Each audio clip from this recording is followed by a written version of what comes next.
We gather here today to honor the victims, survivors, families, and loved ones of those whose lives were taken or shattered on August 3rd, 2019 in El Paso on both sides of the border.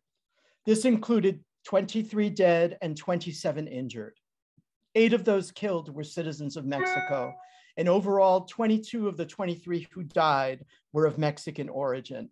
El Paso and Ciudad Juárez together constitute what is a single community divided by the border and the wall, but united by history, culture, and consciousness, way beyond anything the killer that day thought he might target and destroy.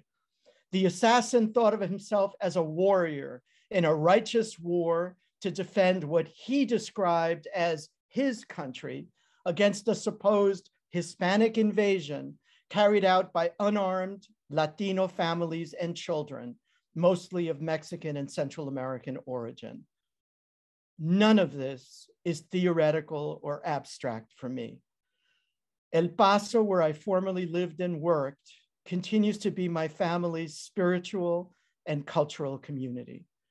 The shopping center and store where the killer struck that day was where my Mexican children and I would go regularly to shop on Saturday mornings. The killer defined these immigrant targets in his manifesto as the instigators of the white nationalist violence he unleashed that morning, in the same spirit as other killers like him in Christchurch, New Zealand, who targeted Muslim immigrants and worshipers earlier that year, or in Utoya, Norway, a few years before, as well as related incidents elsewhere in the US in Charleston, Pittsburgh, and Charlottesville. The killer's goal in El Paso, as he underlined in statements at the time of his arrest, was, quote, to kill as many Mexicans as possible. Our purpose here is to expose, uproot, challenge, to bear witness to, and seek to heal the policies, practices, and spirit of hatred and intolerance that made his massive criminality conceivable and then inevitable. It is crucial to underline thus that El Paso was not just one more mass shooting. The El Paso mass shooting on August 3rd, 2019 must be understood instead as a racist, xenophobic hate crime of genocidal dimensions, which was made possible, predictable, and thus preventable by presidential incitement from the White House and public policy during the Trump administration. Many of these same policies and their lingering effects continue to unfold currently under the Biden administration as well. These policies and practices include the militarization of the border and the criminalization of migrants, which are inherent dimensions embedded in the expansion and construction of the border wall, as well as zero tolerance and forced family separation. They also include the mass detention of migrants and families in inhumane conditions, such as tonight at Fort Bliss in El Paso, and the Remain in Mexico policy and asylum cooperation agreements and their effects. These policies and practices included acts characterized as torture and forced disappearances, which amount to crimes against humanity, pursuant to Articles 6 and 7 of the Rome Statute of the International Criminal Court during the Trump administration.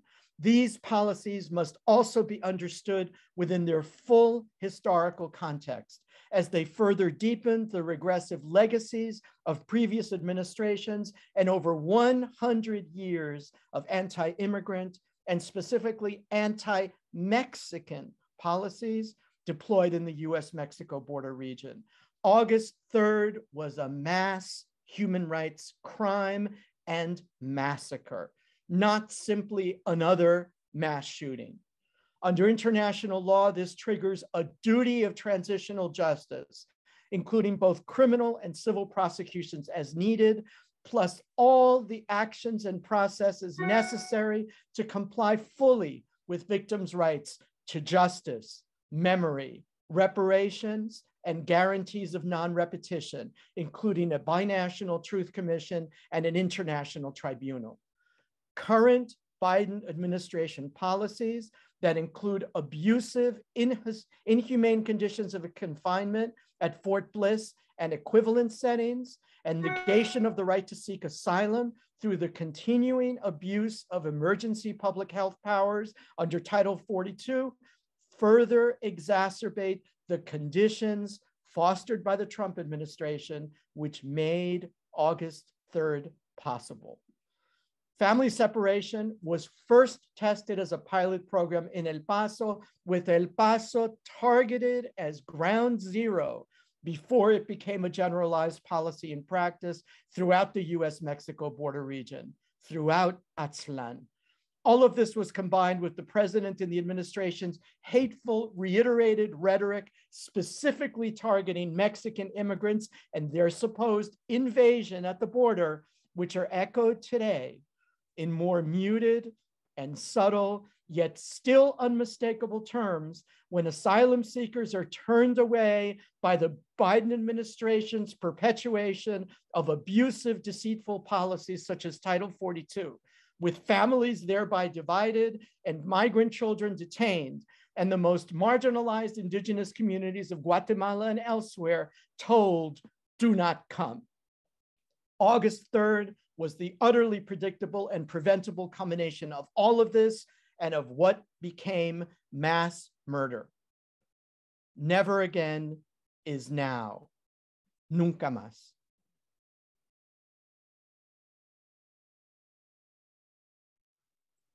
The first hate crime inspired by Donald Trump did not take place in El Paso. It did not take place in the Deep South. It did not take place in the Midwest. It took place in Boston, Massachusetts in 2015. It took place not long after Donald Trump announced his candidacy. And two brothers, Scott and Steve Leader, decided to attack a homeless Mexican immigrant sleeping outside a train station in Boston. I am familiar with the landscape where this hate crime occurred, having lived in Boston for many years. I am also familiar with the landscape of racism in that same place. I am not surprised that, in fact, Donald Trump's rhetoric took root there. So it began in 2015, and I wrote this poem called Not for Him, the Fiery Lake of the False Prophet, epigraph. When Mexico sends its people, they're not sending their best. They're bringing drugs. They're bringing crime. They're rapists. Donald Trump, June 16th, 2015. They woke him up by pissing in his face. He opened his mouth to scream in Spanish, so his mouth became a urinal at the ballpark. Scott and Steve, the Leader brothers, celebrating a night at Fenway where the Sox beat the Indians and a rookie named Rodriguez spun the seams on his changeup to hypnotize the tribe. Later that night, Steve urinated on the door of his cell, and Scott told the cops why they did it. Donald Trump was right. All these illegals need to be deported. He was a Mexican in a sleeping bag outside JFK Station on a night in August, so they called him a wetback and emptied their bladders in his hair. In court, the lawyers spoke his name, Guillermo Rodriguez, immigrant with papers, crop picker in the fields, trader of bottles and cans collected in his cart. Two strangers squashed the cartilage in his nose like a can drained of beer. In dreams, he would remember the shoes digging into his rib cage, the pole raked repeatedly across his cheekbones and upraised knuckles, the high five over his body. Donald Trump was right, said Scott. And Trump said, the people that are following me are very passionate. His hands fluttered as he spoke. A demagogue's hands, no blood under the fingernails, no whiff of urine to scrub away. He would orchestrate the chant of "Build that wall" at rally after rally, bellowing till the blood rushed to his face, red as a demagogue in the grip of masturbatory dreams. A tribute to the new conquistador, the wall raised up by Mexican hands, Mexican hair and fingernails bristling in the brick, Mexican blood swirling in the cement like raspberry syrup on a vanilla sundae. On the Cinco de Mayo, he leered over a taco bowl at Trump Tower. Not for him, the fiery lake of the false prophet reddening his ruddy face. Not for him, the devils of Puritan imagination shrieking in a foreign tongue and climbing in the window like the immigrant demons he conjures for the crowd. Not even for him, 10,000 years of the Leader brothers streaming a fountain of piss in his face as he sputters forever. For him, hell is a country where the man in a hard hat paving the road to JFK station sees Guillermo and dials 911. Hell is a country where EMTs kneel to wrap a blanket around the shivering shoulders of Guillermo and wipe his face clean. Hell is a country where the nurse at the emergency room hangs a morphine drip for Guillermo so he can go back to sleep. 2,000 miles away, someone leaves a trail of water bottles in the desert for the border crossing of the next Guillermo. We smuggle ourselves across the border of a demagogue's dreams. Confederate generals on horseback tumble one by one into the fiery lake of false prophets. Into the fiery lake crumbles the demolished wall. Thousands stand, sledgehammers in hand, to await the bullhorns and handcuffs, await the trembling revolvers. In the full moon of the flashlight, every face interrogates the interrogator. In the full moon of the flashlight, every face is the face of Guillermo.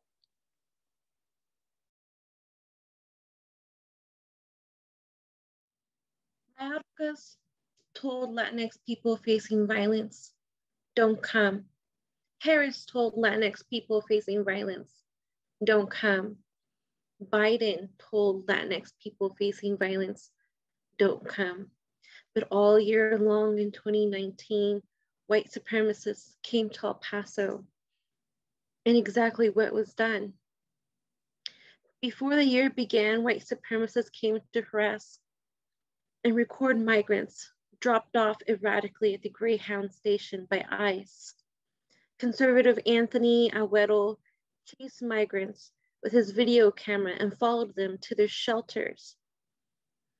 Trump came to El Paso in February to attract attention to a border town he called dangerous and criminal. He told a lie that the wall had made us safer. He stiffed us with an unpaid bill of more than $500,000. His followers came from out of town to the rally. A couple stuck around and waved Nazi, Confederate, and Trump flags from their RV on Sunland Park and Mesa Hills. They made themselves visible for weeks, and we wanted them to go home. McAleenan came to the Paso del Norte bridge to say, we cannot let more migrants in March. Behind him, the Border Patrol constructed a tragic scene of migrants.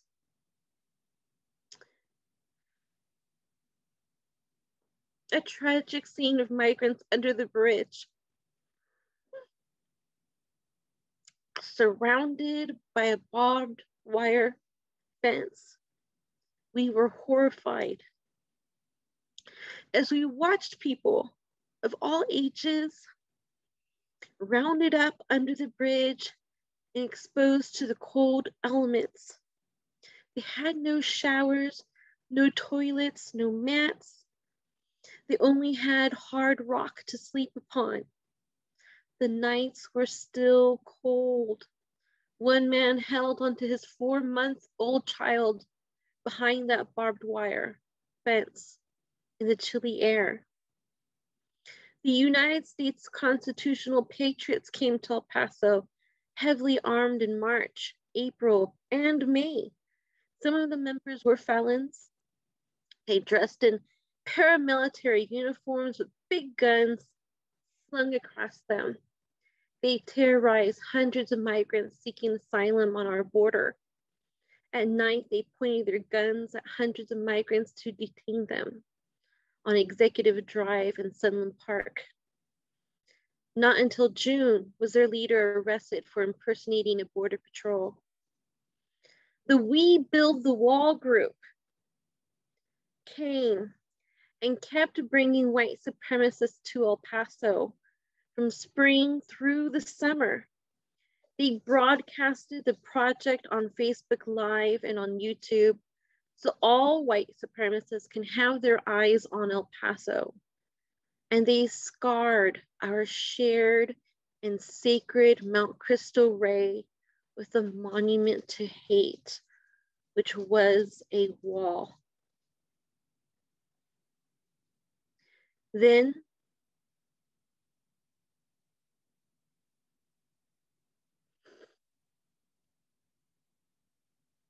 on the morning of August 3rd, a man came with a gun to kill Mexicans in our town, our Chuco town. There was confusion in the morning. Who, where, how many? It was don't leave the house. The next day, Parkland parents mourned with us on the corner of Yandell and Langtree. Our congresswoman told Trump, don't come, but he came to our mourning city, still in tears, and he smiled next to the people who lost their family. No one told white supremacists, don't come. And they still came. And one of them killed 23 people on August 3rd, 2019. El Paso, we stood up and we got angry. And we continue to stand up. And our blood burns hot. But now, we have to use that fuel and make it burn slow to lead us down the anti-racism path to educate, learn, and grow. That is all. Thank you. I think about the 23 unfinished lives cut short by the bullets of racism and hate at the hands of a white supremacist who deliberately drove 10 hours with intention and determination to do his part to eradicate Latinos. I remember that hot morning. The temperatures reached 104 that day. And I remember pulling over as the images of the massacre that he left in his wake began to pop up on social media. And I remember looking for any kind of verification from our local media to verify that in fact it was true. That in fact our city, my city of El Paso, had become yet another casualty of a mass shooting. But not just any mass shooting. The largest mass shooting on Latinos in modern day history. I remember standing in the long line with hundreds of other my fellow El Pasoans who wanted to do something, anything, to help with whatever it was that had happened, because we still weren't even sure. One thing we did know for sure was that the shooter was apprehended without any incident, white privilege at its best. And as we kept checking in on our phones and trying to find out the latest news, the death toll kept rising, as did the numbers of those wounded. And I remember the love and the camaraderie that we all felt that day. That day we were El Pasoans. And I remember just how beautiful it was in the wake of this tragedy. In the days and weeks and months to follow, we were to soon find out just really what had driven this shooting. And I was fortunate enough to have met some of the survivors. Listening to them recant their stories for the first time and of the horrors that they endured in this building. And I resolved that day that I was going to do my part, anything I could, to make sure that this does not happen again. Back in 2019, our governor promised that he was going to do his part to make sure that an incident like this didn't happen. Yet in just a matter of weeks, Texans will be able to carry without a license or even so much as training. That is just going to open the doors and lay the groundwork for even more casualties like this to happen. And it can and it will, unless we do something. As the great Martin Luther King Jr. said, our lives begin to end the day we become silent about the things that matter. The lives of those 23 people mattered, and they must not have died in vain. And it is our responsibility to make sure that their lives did not end in vain. I continue to pray for their loved ones and the families left behind, and I ask you to do the same. I continue to stand and support the survivors who daily must live with the horror of what happened.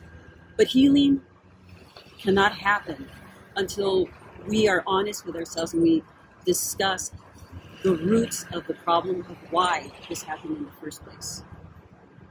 We cannot deny that racism and xenophobia is what caused this tragedy. El Paso was already in the crosshairs thanks to the previous administration with the false narrative of Mexicans scaling a wall and an invasion when in fact they were just trying to seek asylum. We must not forget that our country is a country of immigrants.